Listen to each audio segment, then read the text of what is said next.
What would you do if your neighbor hated the sound of laughter so much that they called the police on a 6-year-old?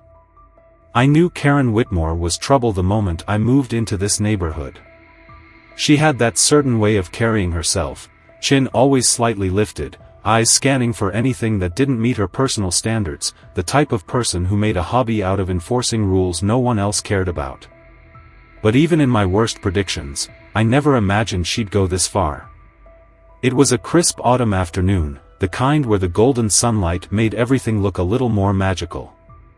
My daughter, Emma, was happily riding her pink bicycle in slow, wobbly circles along the sidewalk, her giggles bright and full of life. It was one of those rare, perfect moments where I could sit on my porch, sip my tea, and breathe. And then I saw her. Karen stood at the edge of her driveway, arms crossed over her beige cardigan, lips pursed so tightly they almost disappeared. I knew that look. It was the same one she had given me when I dared to plant sunflowers instead of the HOA-approved shrubs. The same look she gave when the Carter twins skateboarded past her house. A look of deep, seething disapproval.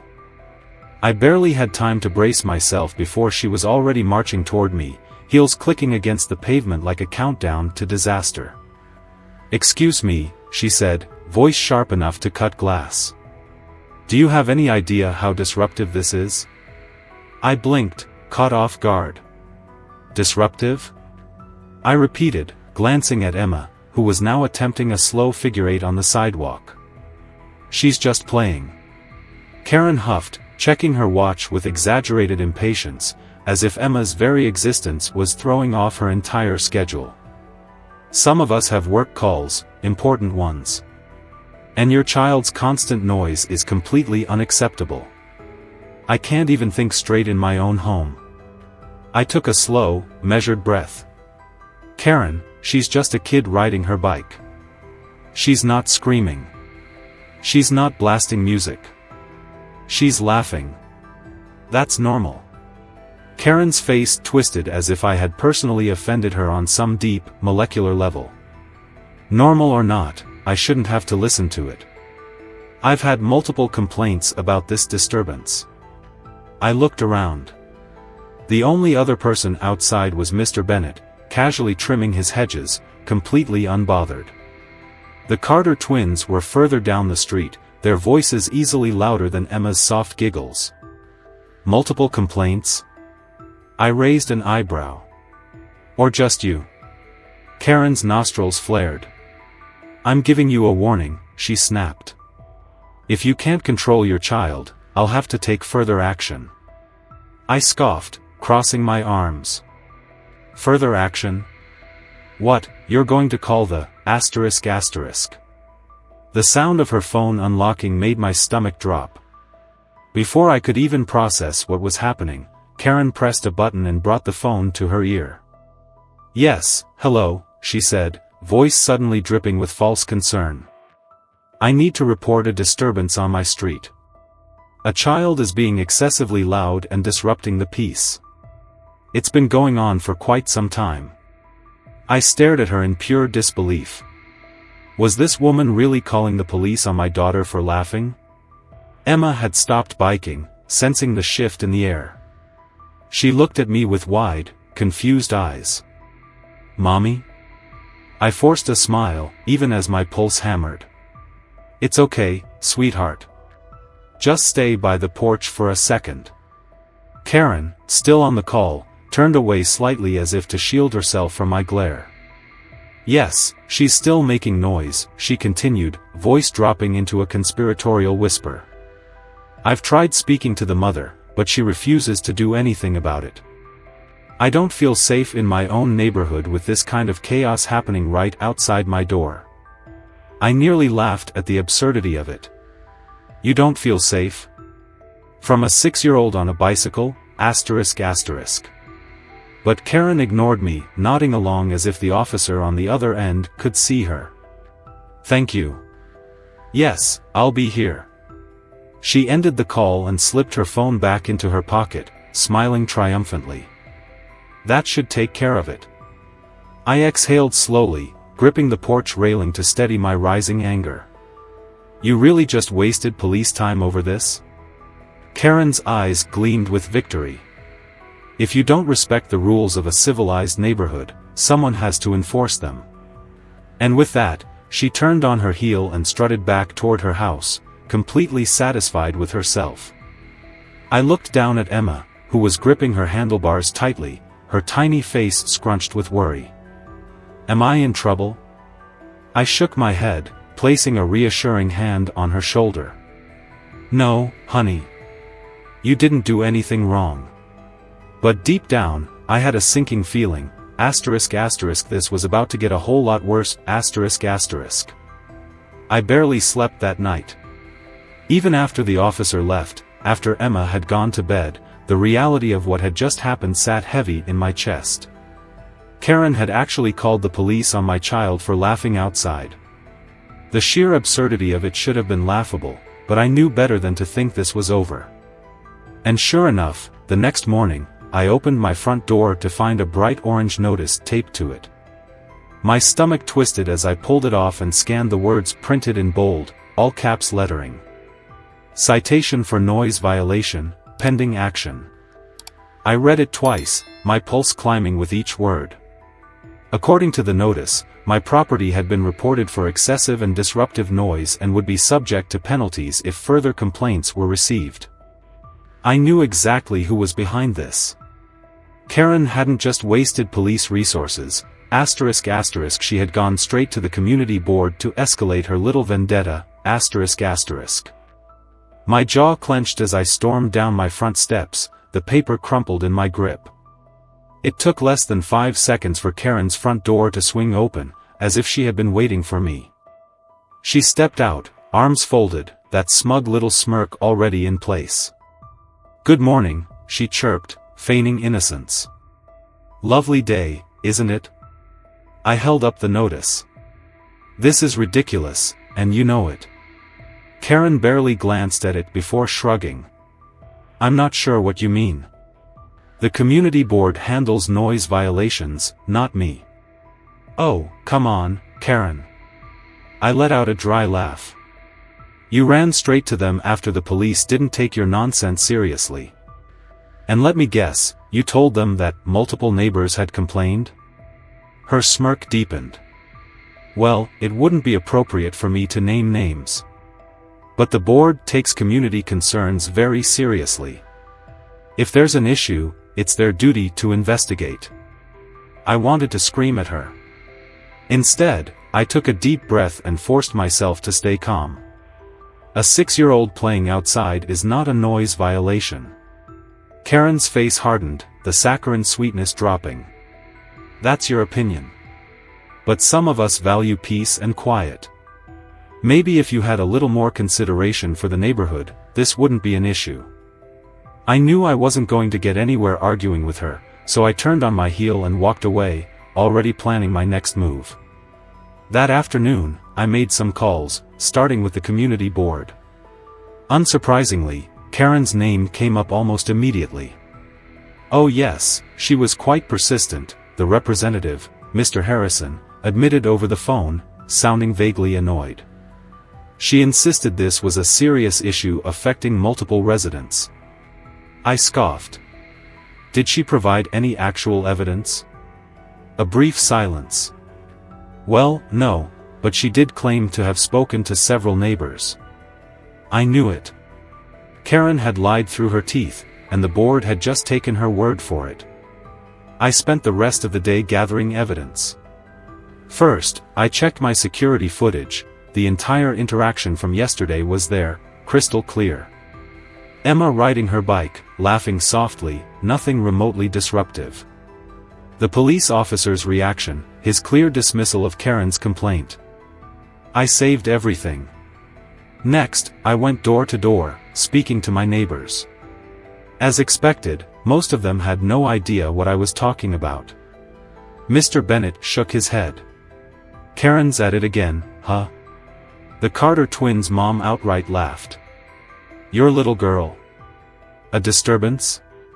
Please. She's an angel compared to my boys. But the real revelation came when I spoke to Mrs. Davis, an older woman who lived 2 houses down. She hesitated before speaking, lowering her voice. "I don't want to get involved, but Karen did come by. She asked me to support her complaint. She said it was about preserving the neighborhood's atmosphere." I frowned. "Did you agree?" She shook her head quickly. "Of course not." I told her I didn't think there was a problem. But she seemed convinced she'd get enough people on her side. That was all I needed to hear. Karen wasn't just exaggerating the issue, ***, she had actively tried to manipulate the board by coercing neighbors into backing her up, ***. By evening, I had a full report prepared. I emailed the board, formally disputing the violation and attaching every piece of evidence I had. Security footage proving there was no excessive noise. A copy of the police report dismissing Karen's complaint. Statements from neighbors refuting her claims. I didn't stop there. I CC'd the local housing authority, making it clear that if Karen's baseless complaints continued, I would be filing a harassment complaint against her. It didn't take long for the board to respond. They acknowledged my dispute and would review the complaint further. The language was deliberately vague, but I could read between the lines. They weren't eager to push back against Karen, but they also knew I wasn't someone they could steamroll. Still, I wasn't naive. Karen wasn't the type to accept defeat gracefully. And I was right. Because the very next morning, I stepped outside to find a new set of flyers stuck to mailboxes up and down the street. Join the petition to maintain peace in our neighborhood. Support new regulations to reduce disturbances. And at the bottom, in neat, bold letters, contact Karen Whitmore for details. I stared at the flyer in my hands, a hollow laugh escaping my throat. She wasn't just trying to get me fined, ***, she was trying to rewrite the rules of the entire neighborhood to force my daughter into silence, ***. Karen wanted a war. She was about to get one. I clenched the flyer in my hand, barely believing what I was reading. Karen wasn't just doubling down, she was trying to change the neighborhood rules entirely. I glanced around the street. The morning was still quiet, with only a few neighbors out walking their dogs or picking up their mail. Most of them hadn't even noticed the flyers yet. She was trying to get ahead of me, planting the idea before anyone had a chance to hear the truth. I took a deep breath, smoothing out the paper and reading every word carefully. The phrasing was manipulative.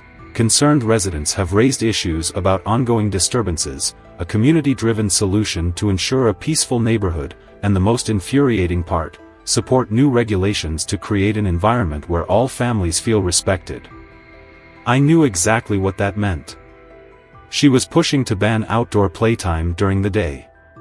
That same knot of anger twisted in my stomach as I walked back up my driveway, tossing the crumpled flyer onto my kitchen table. Karen wanted to turn the neighborhood against me, force me into a corner, make me feel like I was the unreasonable one. But I wasn't about to let her control the narrative. I got to work immediately.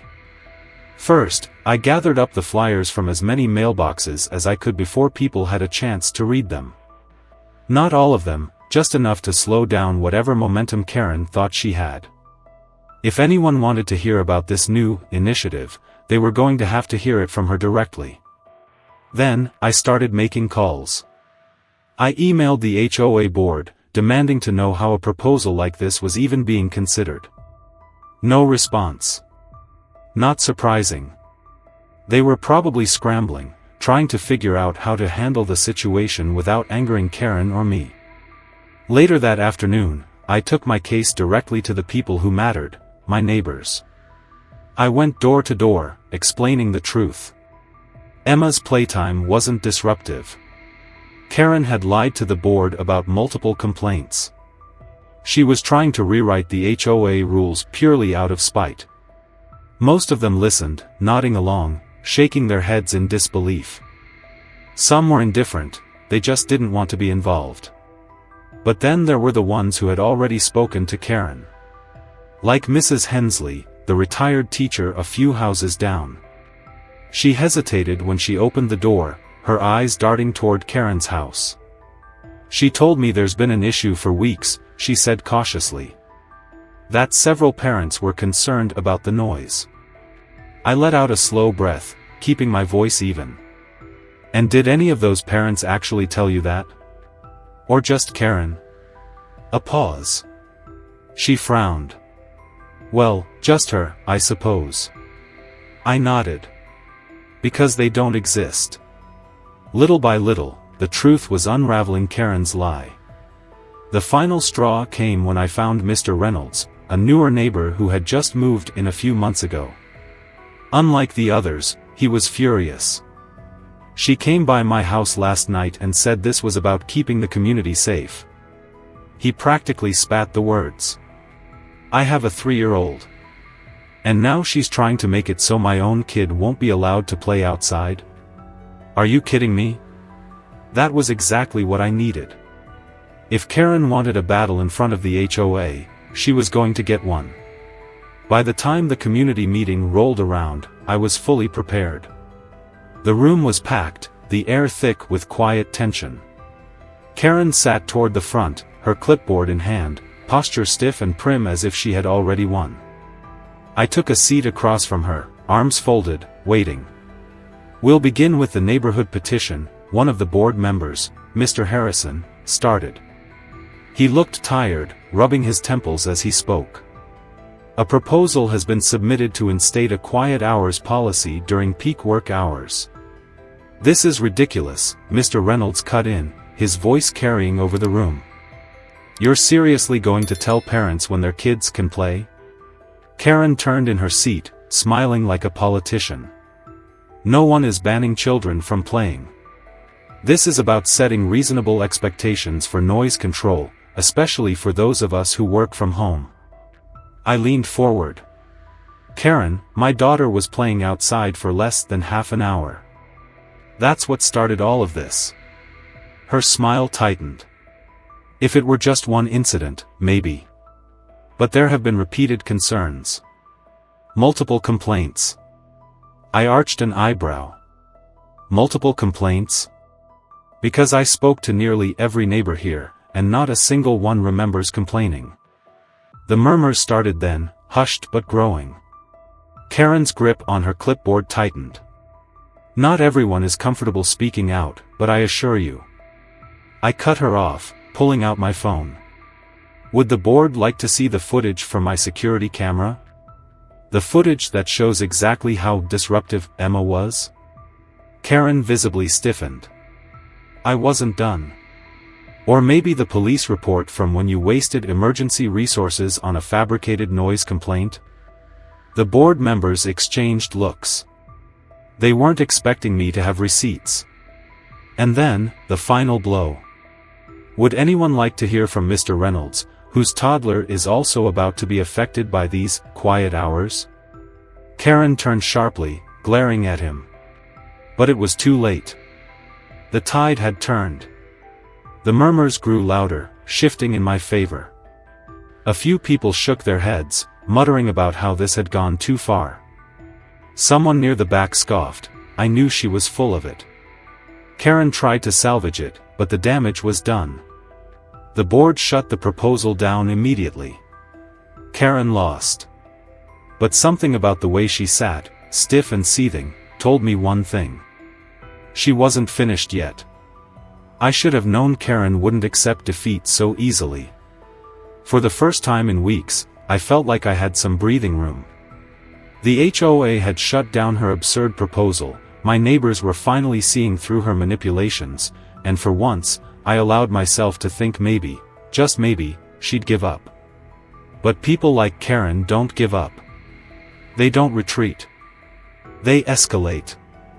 And escalate she did. It started with the smallest shift. A lingering gaze from her window when I walked outside. The way she would step onto her porch whenever Emma played, arms crossed, watching like a hawk. I knew she was planning something, but I didn't know what, until the knock came at my door. It was 2 days after the HOA meeting, just past noon. Emma was coloring at the kitchen table, humming to herself, when the sharp rapping of knuckles against the front door made me freeze. Something about it felt wrong. I wiped my hands on a dish towel and opened the door, expecting another HOA notice or maybe even Karen herself, smug and taunting. Instead, standing on my porch was a woman with a clipboard, dressed in business casual, a badge clipped to her shirt. "Good afternoon, ma'am. I'm with Child Protective Services. We received a report regarding concerns for your daughter's welfare. Do you have a moment to speak?" The words hit me like a freight train.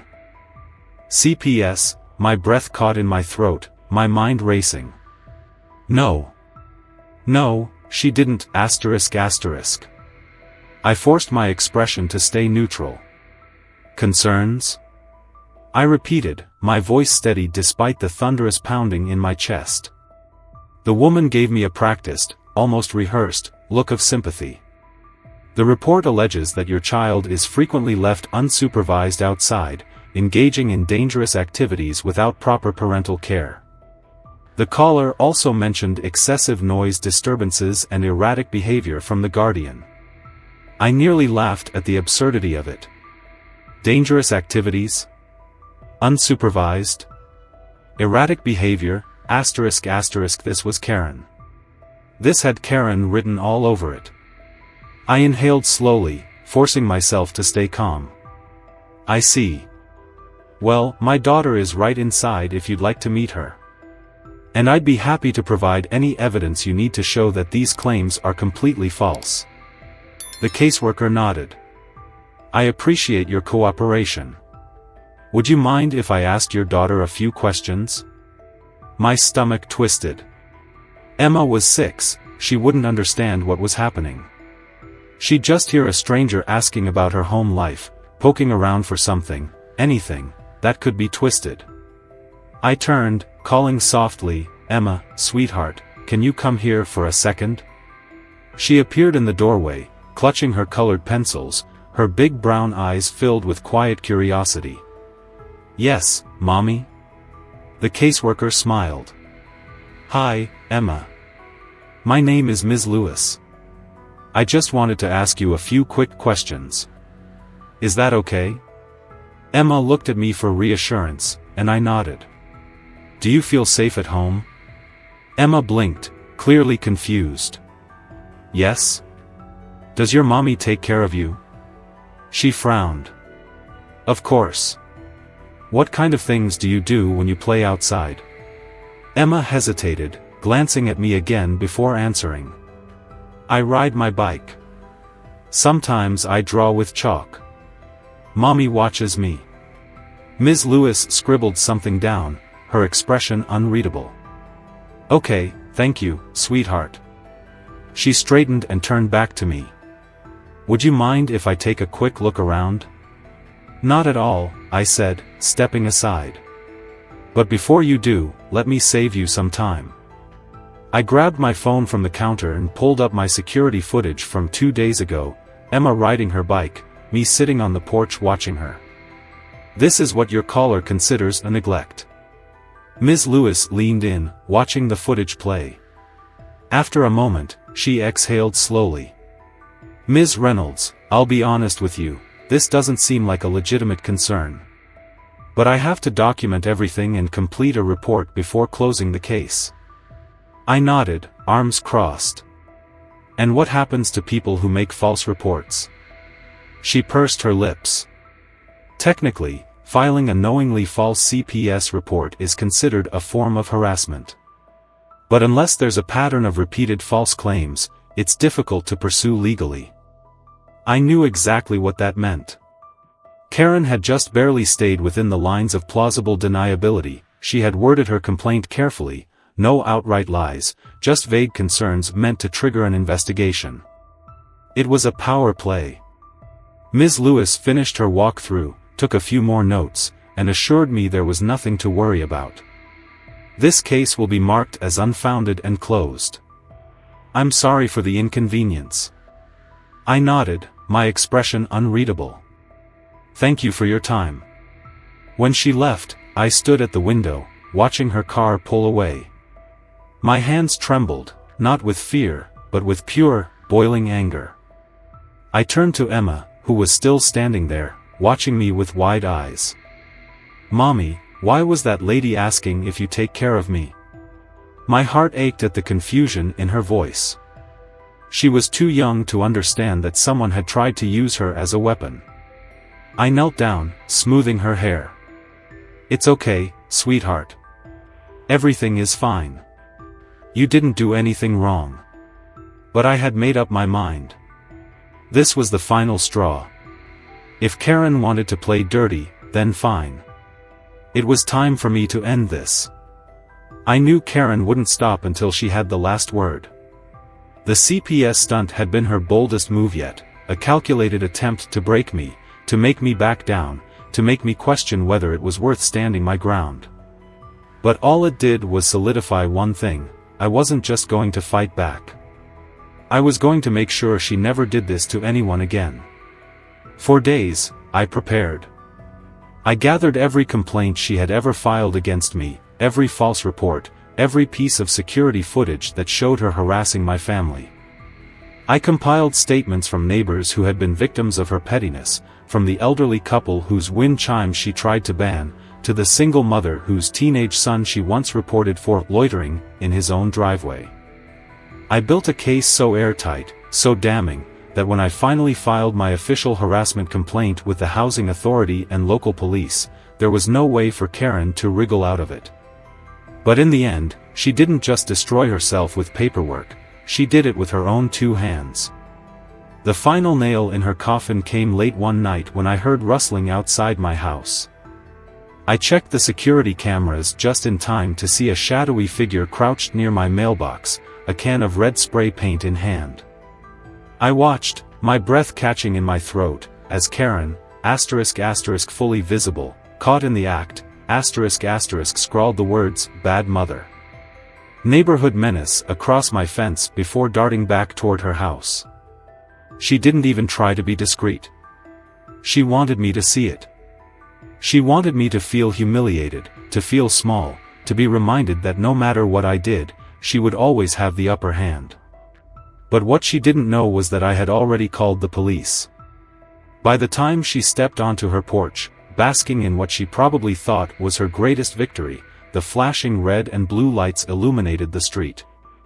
The same officer who had dismissed her noise complaint weeks ago stepped out, his face hardening the moment he saw the fresh, dripping letters defacing my fence. Karen must have sensed it then, the shift in power, the realization that she had gone too far. She tried to deny it, scrambling to claim the footage was blurry, that it could have been anyone. But the officers weren't buying it. When they told her she was under arrest for vandalism and trespassing, she looked around wildly, as if expecting someone to step in, to defend her, to speak on her behalf. But no one did. Neighbors peeked through curtains but stayed silent. Even the people who had once hesitated to take sides refused to come to her rescue. She had spent years using fear and manipulation to control this neighborhood, but when she needed them most, she was met with nothing but locked doors and averted gazes. Her shrieks filled the night as they placed the handcuffs on her wrists. This is harassment. I was provoked. I am the victim here. But no one believed her. Karen was charged. The community board revoked her right to file any further complaints. And within weeks, her house was listed for sale. She couldn't stand living in a place where she had no control. Where she had lost. The day she moved out, I sat on my porch, sipping my tea, watching as the last of her belongings were packed into a moving truck. She cast one final glare in my direction, as if she still believed she was somehow the victim. But I didn't react. I didn't need to. She had already lost. A new family moved in shortly after, a young couple with 2 kids, both around Emma's age. They waved when they saw me, smiling warmly. And just like that, the neighborhood felt lighter. The air clearer. The tension that Karen had carried with her for years was finally gone. That evening, As the sun dipped below the horizon, Emma climbed onto the porch swing beside me, her small fingers wrapping around mine. "She's really gone, isn't she?" I smiled, squeezing her hand. "Yeah, sweetheart. She's really gone." And just like that, peace had returned. Have you ever dealt with a Karen or a nightmare HOA? What's the worst case of entitlement you've ever witnessed? Share your stories below, let's see who had it worse.